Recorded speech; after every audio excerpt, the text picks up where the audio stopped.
Estamos al aire con Fabio Chávez Morán, director de la Orquesta de Instrumentos Reciclados de Cateura. Fabio Chávez Morán nació en Buenos Aires en diciembre de 1975, un ejemplo de un argentino que en este momento está en Paraguay. Muy buenas tardes, Fabio, muchas gracias por atender a Citas de Radio. Bueno, muchas gracias a ustedes por comunicarse tan lejos y gusto compartir con ustedes. Mi nombre es Elisa Peirano, estoy aquí con Catalina Castro para conducir esta entrevista.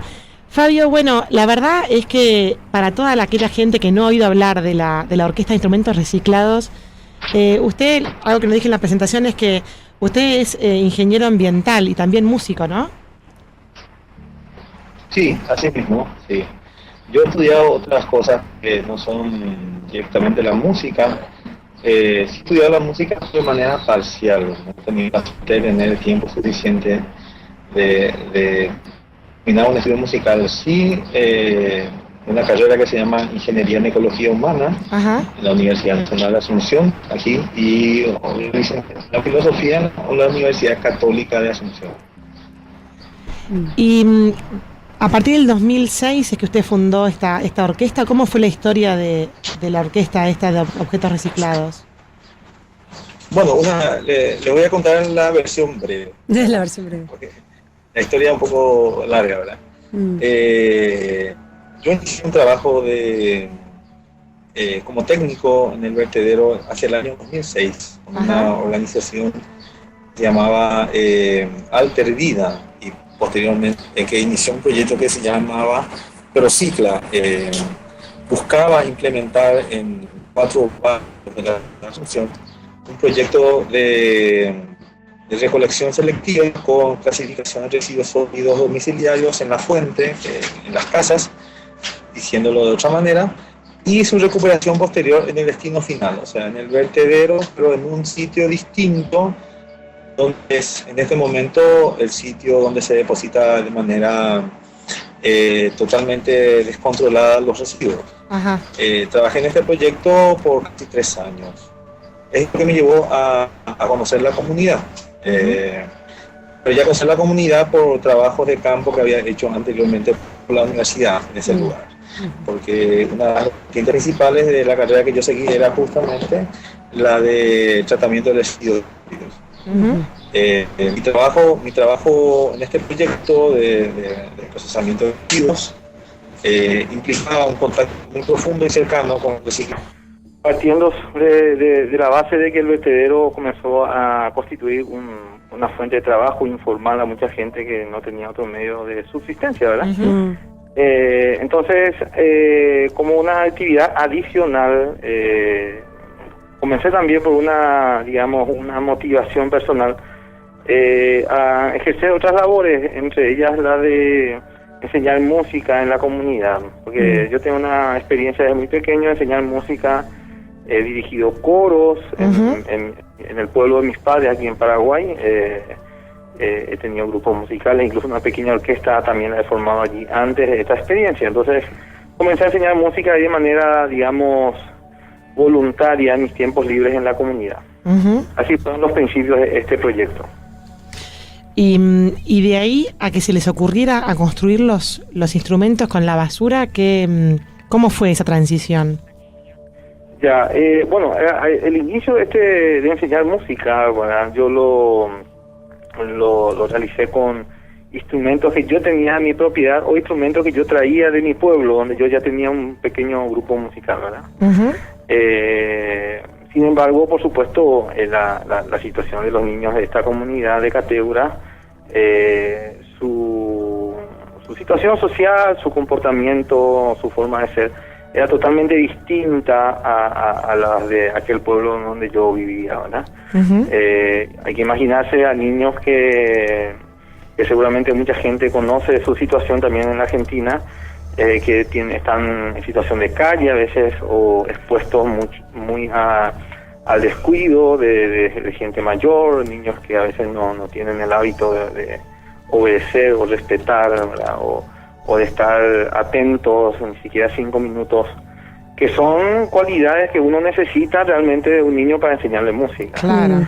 En esas condiciones, por supuesto, era imposible darle un instrumento formal, ¿verdad?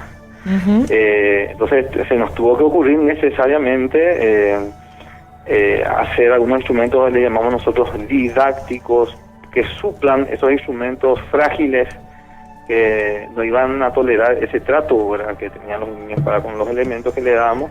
Ajá. Y la lógica fue justamente utilizar los materiales reciclados que llegaban al mismo sitio donde yo enseñaba música, porque esto comenzó literalmente al lado de la montaña de basura del vertedero. Entonces, la fuente de materiales necesariamente tenía que ser ese lugar. Claro. Y ahí sí comencé a investigar, ¿verdad? Por supuesto, una fuente de inspiración muy grande fue para mí lo que había hecho el grupo Les Luthiers ahí en Argentina, ¿no? Entonces, lo que yo pensé fue que si ellos lo hicieron de esa manera para algo artístico o la parodia o algo cómico, ¿por qué no podía interpolarse eso para una experiencia educativa? Entonces, sobre esa base comenzamos nosotros, y digo ya comenzamos porque durante ese proceso obtuve digamos, la ayuda de ciertas personas de la comunidad de recicladores que participaban también en un programa de carpintería en ese lugar. Ajá. Para experimentar qué materiales pueden ir transformándose en ciertos instrumentos. Entonces fue así que comenzamos a crear los primeros instrumentos didácticos, ¿verdad? Y esos instrumentos iban principalmente a las manos de aquellos niños más traviesos, por decirlo así, o más inquietos. Así que de Entonces, alguna manera se inspiró en el luthier de acá y fueron convirtiéndose en luthiers ustedes mismos porque fueron construyendo sus propios violines. Así mismo. Pero nosotros, digamos, teníamos que, a veces los Les Luthiers tienen ciertas partes de los instrumentos formales porque, por supuesto, se necesita para que un instrumento funcione acorde con lo que se quiere, ¿verdad? Musicalmente. Nosotros en este caso tuvimos que improvisar en un porcentaje mayor porque no teníamos esos materiales. Entonces, Claro. el desafío era construir instrumentos totalmente con basura. Claro. Los primeros instrumentos no fueron estos que tenemos ahora, eso es claro. O sea, eran instrumentos muy sencillos que pedían para distraer a los niños y que dejaban estudiar a los otros que sí querían estudiar, ¿verdad? Entonces, con el tiempo sí nos dimos cuenta que tenían un potencial, fuimos experimentando hasta llegar más o menos a los instrumentos que hoy tenemos, que seguimos tratando de mejorar. Claro, Qué bárbaro. claro. ¿Y cuántos chicos y de qué edades forman hoy parte de la orquesta? Bueno, hoy tenemos casi 200 niños en la escuela de música, ¿verdad? Yo comencé con 10 en aquel 2006, hoy son ya 250 de ellos forman parte de la orquesta, y hay niños desde 4 años de edad que están comenzando a aprender música con este proceso, que se repite cada vez que hay una camada nueva de niños que inician de nuevo el proceso. Los chicos que ya están avanzados ya tienen acceso a instrumentos formales porque hemos tenido la suerte también de recibir muchas donaciones de gente que se ha inspirado en nuestra historia. Pero no perdemos de vista cuál es el proceso del cual nos funcionó a nosotros aquí. Entonces, seguimos ese proceso aquí. Los chicos principiantes, los que se acercan a la música, se acercan a través de los instrumentos reciclados. Usan esos instrumentos para dar sus primeros pasos, porque son cosas muy sencillas las que uno tiene que hacer en las primeras etapas de aprender un instrumento, y los instrumentos reciclados funcionan perfecto para eso, ¿verdad? Se adecuan al contexto en el cual nosotros trabajamos, y posteriormente si persisten y pasan un par de años, Dios mediante también accederán a instrumentos formales.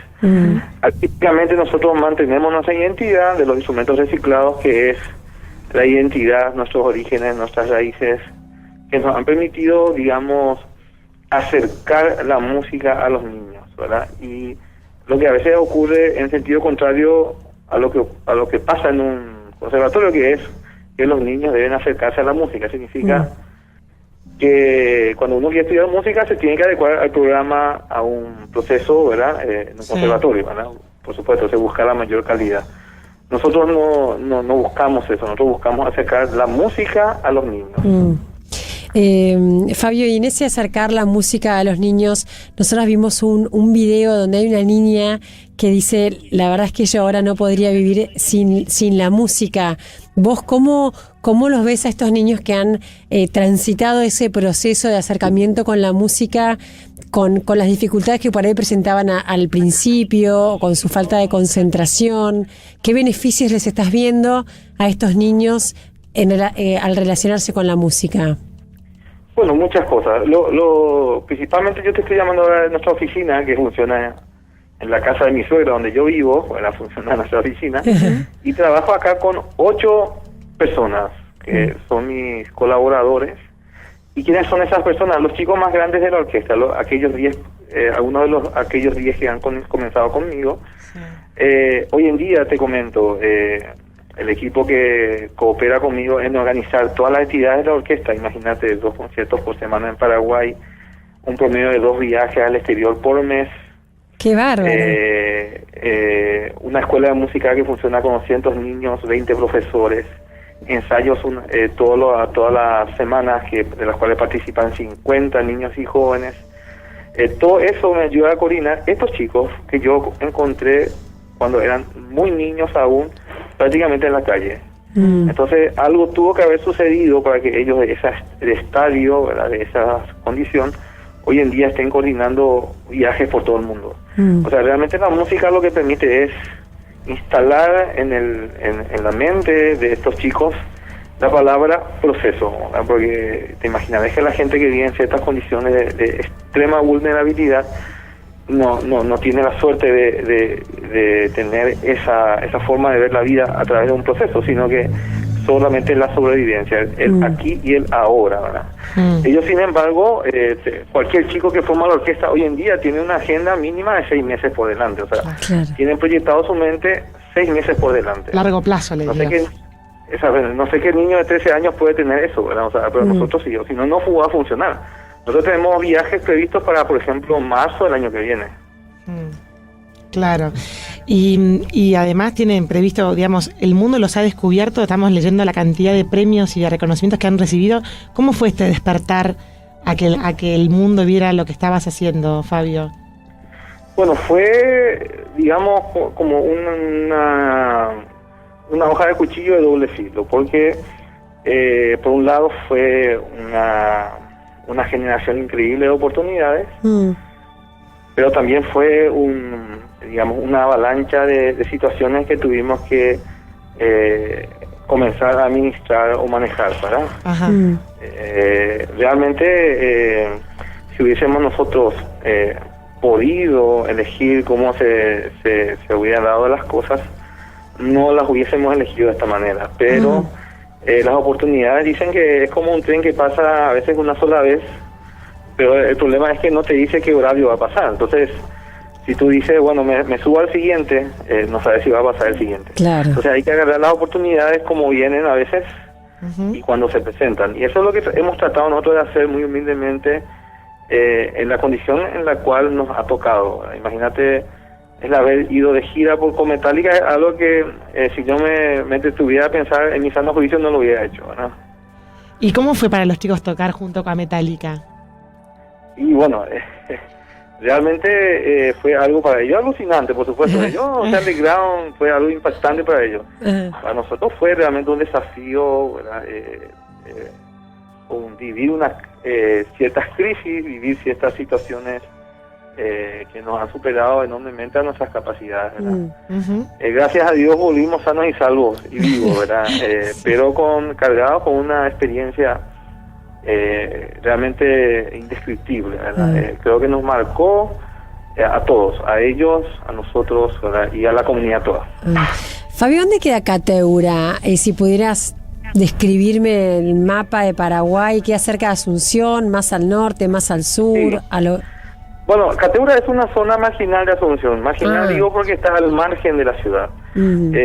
Para los que conocen Asunción es una ciudad que está alrededor, o sea, lo circunda un río, y el río hace como una U, imagínense un extremo, no, el río Paraguay es el que parte al Paraguay a la mitad, y viene casi al medio del río Paraguay, en el mapa de Paraguay, está la Asunción. Entonces, viene el río Paraguay y hace como una U, parece una pequeña saliente de Asunción. Entonces, entra por el norte, hace un pequeño recodo, ¿verdad? Y vuelve a entrar hacia el sur. Bueno, Asunción, entre Asunción, la ciudad de Asunción, que está en una zona un poco más alta, y el río, existen algunos terrenos que siempre se inundan alguna vez en el año. Una parte del año, alrededor de mayo, junio, julio, agosto, está inundado el río. Últimamente, por supuesto, con el cambio climático esto ocurrió con más frecuencia. Estas zonas inundables entre la ciudad de Asunción y el río se llaman bañados. Ujú. Como son lugares que nadie habitaba, la gente pobre, la gente humilde comenzó a habitar esos lugares. Claro. Son lugares públicos, ¿verdad? Pero la gente que no tenía otra alternativa comenzó a habitar esos lugares. Hoy en día se habla que casi el 40% de la población de Asunción vive en esos lugares.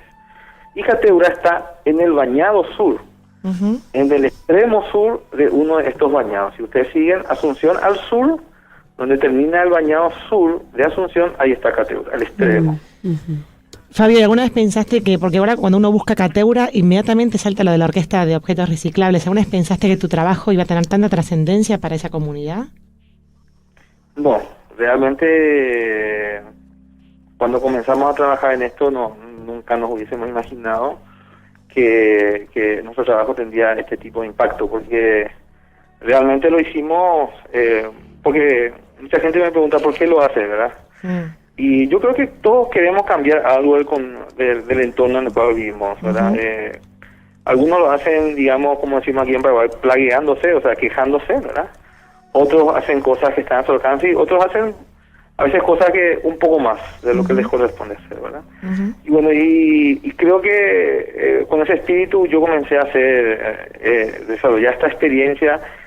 He pasado realmente muchas situaciones también de sinsabores, Ujú. amargas, ¿verdad? De problemas, conflictos, crisis. Pero cuando uno hace las cosas por convicción, a veces es más probable que persista. Y bueno, es lo que me ha ocurrido a mí. Ujú. Nunca hemos pensado que realmente tendría una trascendencia de este tipo. Y creo que hoy en día, ¿verdad? La mayor satisfacción no es haber tocado con Metallica, no es haber tocado en los mejores teatros del mundo frente a la nobleza o la realeza de Europa, ¿verdad?